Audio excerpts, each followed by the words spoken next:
Our passage today is from the Gospel according to Matthew, chapter 14. Jesus and the disciples have just heard of the brutal murder of John the Baptist when they followed one who was part and the beginning of their ministry. And Matthew writes, "Now when Jesus heard this, he withdrew from there in a boat to a deserted place by himself. But when the crowds heard it, they followed him on foot from the towns. When he went ashore, he saw a great crowd, and he had compassion for them and cured their sick. When it was evening, the disciples came to Jesus and said, 'This is a deserted place. The hour is now late. Send the crowds away so that they may go into the villages and buy food for themselves.' Jesus said to them, 'They need not go away. You give them something to eat.' Well, the disciples replied, 'We have nothing here but 5 loaves and 2 fish.' And Jesus said, 'Bring them here to me.' And Jesus ordered the crowds to sit down on the grass. Then taking the 5 loaves and the 2 fish, he looked up to heaven, blessed them, broke the loaves, and gave them to the disciples, and the disciples gave them to the crowds. And all present ate and were filled. And the disciples took up what was left over of the broken pieces, 12 baskets full. And those who ate were about 5,000 men, plus women and children."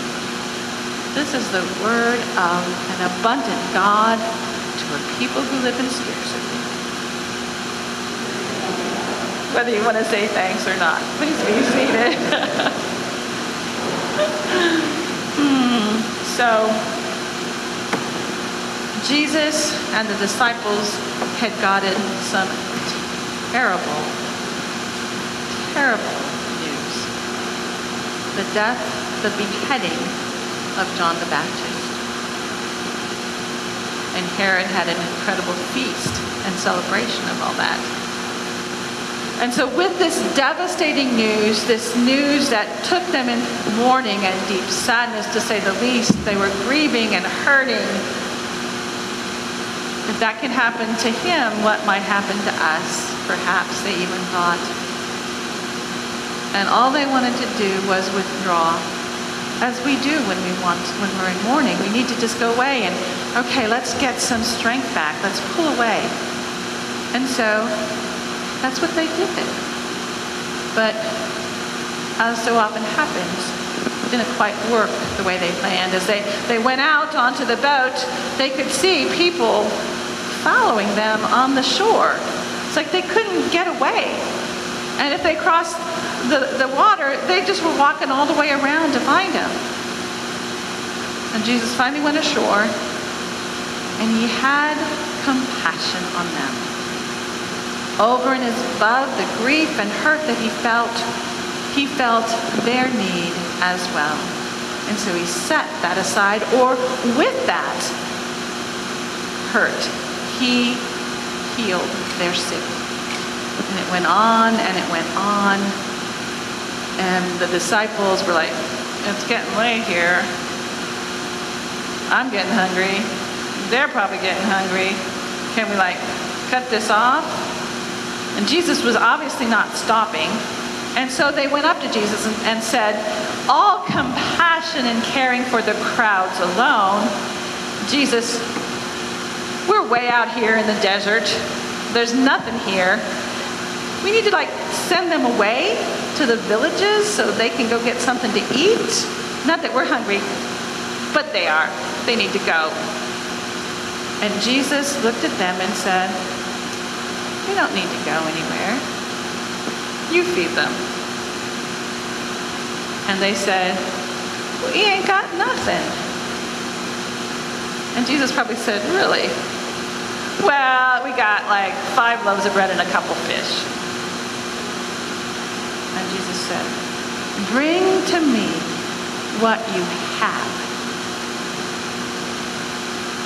Bring to me what you have. And so, all right. Jesus took the bread, blessed it, broke it, gave it to the disciples, saying, "Go feed them." And the disciples were able to feed all 5,000, not just the men, the women and children too, and there was an abundance left over. Sounds like a story I just read. Yeah, that's the story of Sun Tzu. That's this passage that Matthew writes here is the heart of the Christian gospel. It teaches us, among other things, 3 things. Number 1, God acts out of love. Always. No matter what condition God's heart is in, no matter how much divine pathos, divine hurt we have caused or we are in, God acts out of love for God's children. Number 2, if we seek to follow Christ, we're not going to be able to send him away. If we seek to follow Christ, we are to bring Christ whatever we have, and then share whatever we have with others so that they too may be fed. And the third thing is that once we're fed, everybody has to go out and feed some more. It is said that this passage, this story, before it was written down and was a passage, was shared every time the disciples had Eucharist. I've tried to make it obvious what the connection is here, what the parallel is, but in case you didn't get it, he took the bread the disciples offered, 1 loaf for 5. He blessed it, thanked God for it, and broke it, and all were able to eat.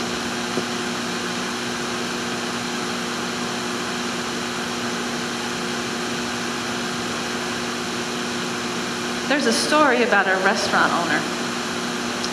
It was in the 1920s, and for whatever reason, the supply trucks that were supposed to bring the food to the restaurant that day didn't make it.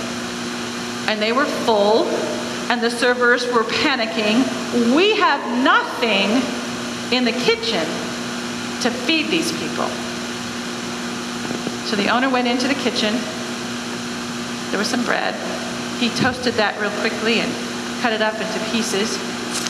He says, let's see, there's some lettuce, there's some Parmesan, anchovies, some eggs, little balsamic vinegar and some olive oil, Dijon mustard and Worcestershire. And he took it out, set up a table in the center of the dining room, and the way chefs do, made a dish. A salad. You want to know what the guy's name was? What? Caesar Cardini. What did he make? Yeah. There was nothing in the kitchen, yet he was able to make a dish that fed everyone, fed them well, that they liked so much, he made it again when he had a lot, not just when it was scarce.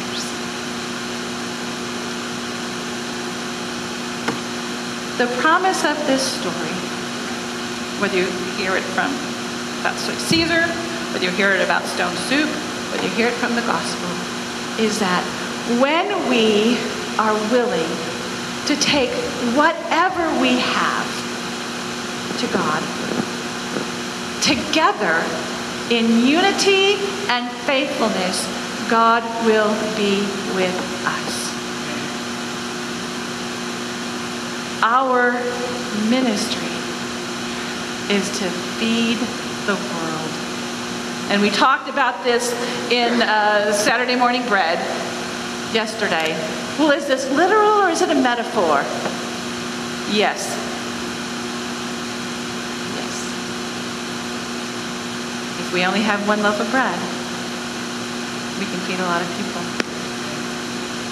If we only have a little bit of scripture, we can feed an awful lot of people. We have more than we realize. But if we go to God and say, I got nothing, God says, well, what can I do with nothing? God says, I have given you all what you need. Now, bring it back to me so I can make it abundant. Abundant. We live with a model of scarcity in our heads, in our theology, in our lives, in our love. There's only so much. There's only so much. I can only love so many people. She can only love so many people. So, she might not be able to love me if she's got 3 kids. They can only love so much. I can only give so much. I can only do so much. There's only so much. God says, bring me your so much, and I can give you the world to transform. This isn't about prosperity theology. Let me put $10 in because 1,000's going to come back to me. That's preached. It may happen, but that's not what it's about.